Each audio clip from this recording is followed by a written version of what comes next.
hormones, ces molécules qui régulent entre autres notre système reproducteur. Dès les plus petites doses observables, il peut avoir des effets dévastateurs. Autrement dit, entre la dose et l'effet d'un produit, la recherche commence à découvrir des relations très inattendues. Voilà qui bouscule les toxicologues. Tout d'un coup, on a une communauté scientifique qui vient dire à une autre « Tout ce que vous faites depuis toutes ces années, c'est faux ». Et ça, c'est très très difficile à entendre quand on est un scientifique, parce que ça remet en cause ce qu'ils ont tout simplement appris à l'université. Et c'est très difficile de revenir comme ça, de remettre en cause tout ce qu'on croit et tout ce qui a forgé finalement une activité scientifique pendant de très nombreuses années. Nous contestions leur dogme. La communauté des toxicologues ne l'a pas accepté. Ils ont dit qu'ils réfutaient tout ça. La résistance des toxicologues était de bonne foi. Elle était aussi providentielle pour les fabricants de plastique. On ne fait pas toujours dérailler la science volontairement. Il arrive que certaines personnes, à leur insu, servent les intérêts de ceux qui veulent produire une ignorance stratégique. Il y a bien des façons de produire de l'ignorance. Des façons malveillantes, des façons involontaires ou même en étant bien intentionnés au départ. Il est donc très important pour nous d'étudier toutes les manières dont l'ignorance est produite. Parce que tous ceux qui la produisent ne sont pas nécessairement mauvais, mais certains, oui. D'ailleurs, le professeur Wamsal allait bientôt être confronté aussi à des réactions plus offensives.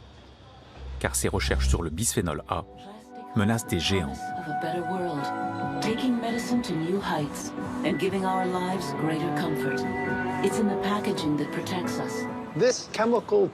Ce produit chimique génère aujourd'hui 2,4 millions de dollars de bénéfices par heure. J'ai bien dit par heure.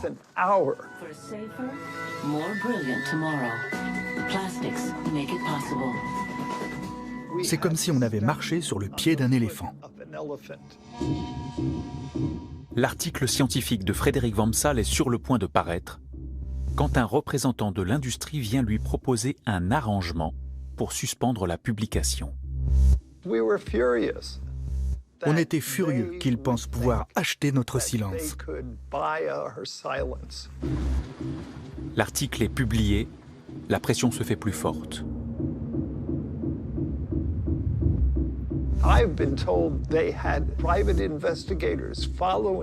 On m'a dit qu'ils avaient des détectives privés qui me suivaient et fouillaient nos poubelles pour trouver de la drogue, des documents ou je ne sais quoi.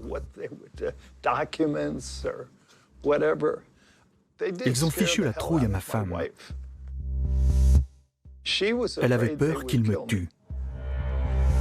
Dans le même temps, l'industrie soutient des recherches alternatives, grâce auxquelles, année après année, ces porte-paroles défendront bec et ongle une idée simple.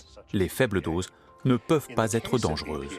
More than 100 independent studies have shown that real-life exposure to BPA is about 1,000 times below the safe intake limit. The presence of a chemical in your body does not mean it's harmful. Anyone with any common sense knows that the more you take of something, the more effect it's going to have. Yes, BPA is safe.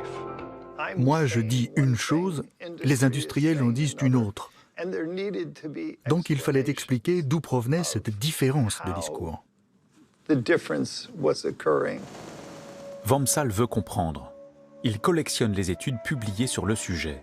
Et en véritable agnotologue, il se met à enquêter pour savoir pourquoi leurs conclusions divergent. Je n'ai pas beaucoup dormi à cette époque. J'ai bu beaucoup de café. Sa conclusion, l'effet du bisphénol A à très faible dose est confirmé par 93% des études publiques, mais par aucune des études financées par l'industrie. Et enfin, il découvre la raison majeure de ce décalage. Mieux qu'un mensonge, un vrai tour de passe-passe en labo. Ils ont consacré beaucoup de temps et d'efforts pour mettre au point une étude qui montrerait que ce produit chimique est sans effet. Comment s'y prendre? Trouvons d'abord le bon modèle animal. Tout commence dans des catalogues de souris et de rats de laboratoire. On les choisit selon leurs paramètres biologiques. On les commande sur mesure, customisés selon les besoins de l'expérience à mener. Et on se les fait envoyer à son laboratoire. Les industriels utilisaient un animal bien particulier. Ils l'ont élevé pour être obèse et avoir de très hauts niveaux d'œstrogène.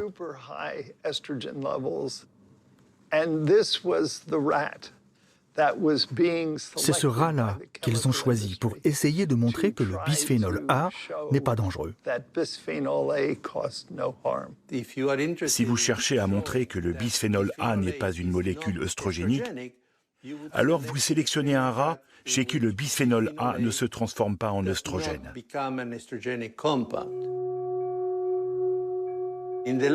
En laboratoire, c'est facile. On sait quelles souches de rats sont sensibles à tel ou tel composé et lesquelles ne sont pas sensibles. Il faut donc faire très attention au type de rat que l'on choisit, parce qu'on peut se tromper. Et on peut se tromper soit parce qu'on ne sait pas, soit parce qu'on sait trop bien. Un rat pour disculper le bisphénol A. Un tour de plus dans le sac des illusionnistes de la science. Comment peut-on faire ça? Ils savent que nous les savons corrompus. Ils savent qu'on n'a aucun respect pour eux. C'est un grave problème de santé publique qui est occulté. Aujourd'hui, ce qu'on observe, c'est une très forte augmentation de certaines maladies, troubles du métabolisme, obésité, diabète, cancer hormonodépendant, troubles du neurocomportement, infertilité. Dans cette explosion des cas, les perturbateurs endocriniens sont des suspects majeurs, car nos organismes en sont tous imprégnés. Pourtant, un suspect comme le bisphénol A s'en sortira toujours. On est condamné à l'ignorance des effets réels de ce produit. Si toute la population est imprégnée à des faibles doses d'un produit, vous perdez la possibilité d'avoir une preuve scientifique, rigoureusement établie, des effets sanitaires de ce produit, puisque tout le monde est exposé. Vous ne pouvez pas comparer ceux qui sont exposés avec ceux qui ne sont pas exposés. Et donc, on ne saura jamais, probablement, l'étendue, toute l'étendue des effets du bisphénol A sur la population humaine. Un produit dangereux dont les victimes sont invisibles. Une résistance de bonne foi de scientifiques ébranlés. Des intimidations contre un chercheur qui gêne. Des rats choisis pour égarer la recherche. Le progrès de nos connaissances est ralenti de bien des manières. Il a fallu plus de 20 ans pour que les perturbateurs endocriniens commencent à être interdits. À tout petit pas et dans quelques pays seulement. Président, Madame la Ministre, mes chers collègues, nous sommes responsables de la santé de nos concitoyens. Faudra-t-il attendre pour le bisphénol encore de nouvelles études et des preuves supplémentaires? Nous ne saurions attendre. Le bon vouloir de l'industrie est censé... Quand ils choisissent d'autoriser ou d'interdire un produit suspect, les décideurs font toujours face au progrès de la science, autant qu'à ses freins. Nous allons, mes chers collègues, passer au vote de cette proposition de loi. Donc l'enjeu, c'est que les décisions politiques se fondent sur des faits. Soit une politique s'appuie sur les meilleures preuves disponibles, soit elle est conçue pour satisfaire une industrie en particulier et sa quête de profit. Dès que l'on cesse de fonder les politiques sur des faits, on renonce à la démocratie. Il ne reste plus que des gens qui s'étripent, sans aucun rapport avec les faits.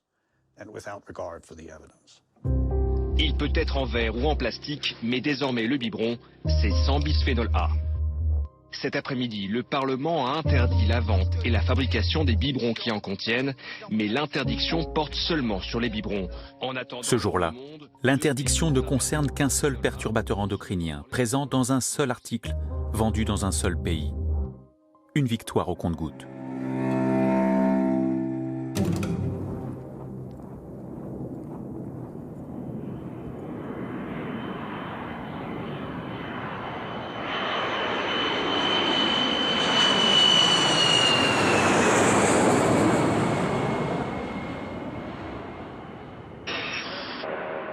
Alors que peut-il se passer quand une catastrophe d'une ampleur planétaire est en marche?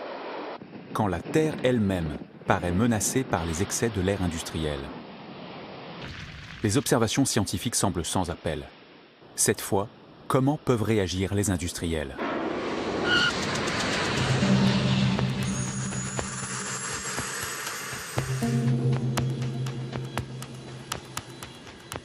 C'est l'événement de l'année 1992. 110 chefs d'État se rassemblent pour le premier sommet de la Terre. De grandes décisions sont attendues. La pression écologique prend la voix d'une jeune fille de 12 ans. I am afraid to go out in the sun now because of the holes in our ozone. I am afraid to breathe the air because I don't know what chemicals are in it. L'événement Rio, c'est pour la première fois la communauté internationale qui prend au sérieux les sciences de l'environnement, donc tout un ensemble de sciences